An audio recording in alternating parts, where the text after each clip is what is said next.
Welcome to Life Renewal Counseling. My name is Yolanda Harper, and I'm excited to bring you today's topic, Your Child's Ages and Stages. This presentation is based on Erik Erikson's psychosocial development theory. Although Erikson's theory is somewhat flawed, it remains the standard in explaining psychological and social development across a lifetime and is required study for child care workers, teachers, and mental health professionals. For this presentation, we will cover stages of development of childhood, how to connect with your child at each age, and how to implement appropriate boundaries at each stage. During your baby's first year, the most important event in his life is feeding, which ties into the basic conflict in the first year of life, that of trust versus mistrust. Infants during this stage must form relationships with caregivers, or they will learn to distrust the world. These early relationships lay the foundation for every future intimate relationship a child has. In order to foster your relationship with your child, do what comes naturally. Respond to your child's basic needs of food, clothing, shelter, and physical emotional warmth. Also dance, sing, play, read, and simply interact with your baby. Boundaries at this age are more for the parent, as the baby and caregiver are one in the baby's eyes. Therefore, it is the parent's job to help the child learn where he ends and where mom and dad begin.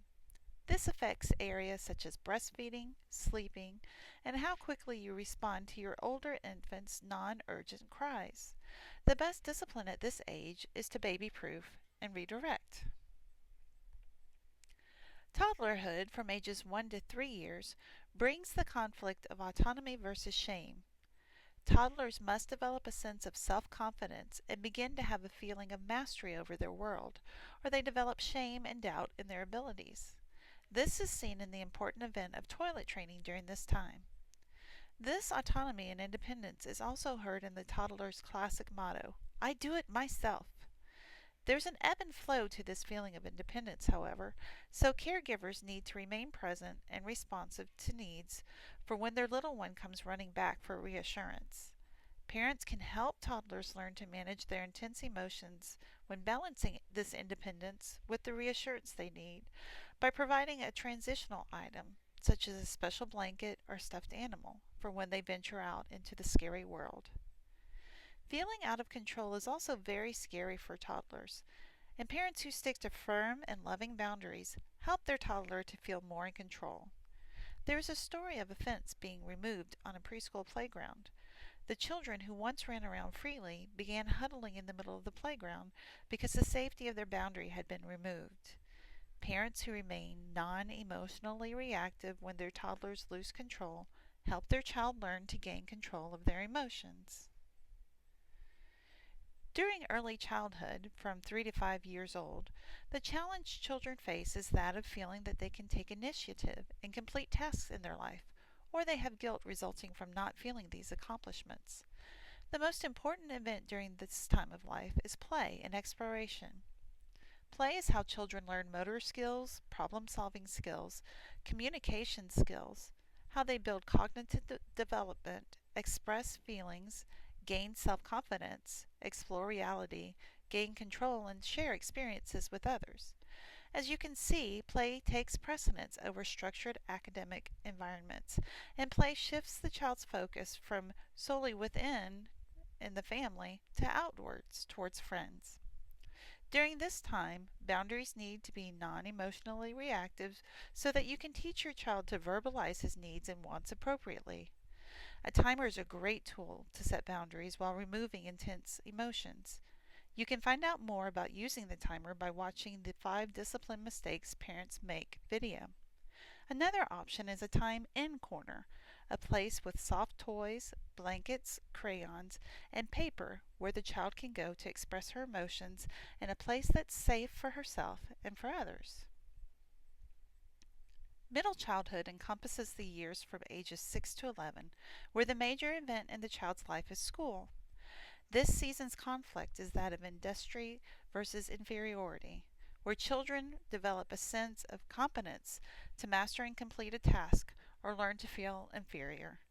The children who successfully navigate through this phase learn to recognize and value personal accomplishments and build their capacity to cooperate. The parent's critical role during this time is to support their child by offering feedback and praise. Don't limit praise to academics or extracurricular events. Be sure to compliment your child on his character and increasing sensitivity to morals. As parents implement boundaries during this stage, it's helpful to stress personal responsibility. In doing so, natural consequences are a great learning tool. Continue to remain non emotionally reactive. During the adolescent stage of 11 to 20 years of age, social relationships play the ultimate role in your child's life. This is the time that teens play dress up in an attempt to develop a sense of who they are and where they are going in life, or they become confused about their identity. Adolescence is notorious for being a turbulent time for both child and parent, and you'll often wonder if your child has reverted back to her 2-year-old self, essentially saying, I do it myself, once more. Remember, however, that your child needs you now more than ever. One trick to get your teen to talk is to find an activity your teen enjoys and join in with him. Busy hands equal a busy mouth. Firm, loving boundaries, natural consequences, and non emotionally reactive encounters with your child continue to be important. With hormones fluctuating out of whack, understand but don't condone moodiness. Use the opportunity to remain calm and model respect. Teens are master boundary testers, however, so surround yourself with support and get help if you need it. Erikson's stages continue throughout the life cycle, so to learn more about the stages of young adulthood, middle adulthood, and maturity, use your computer's search engine to find one of the many websites that have more information. A wonderful chart detailing these stages may be found at the web address on your screen. Other information included in this presentation was obtained from the text Dimensions of Human Behavior. This is a further list of books that I recommend. And if you would like for me to present this topic or any other parenting topic to your Mommy's Group, Bible Study, or PTA, please contact me at the above contact information. Thank you for your time.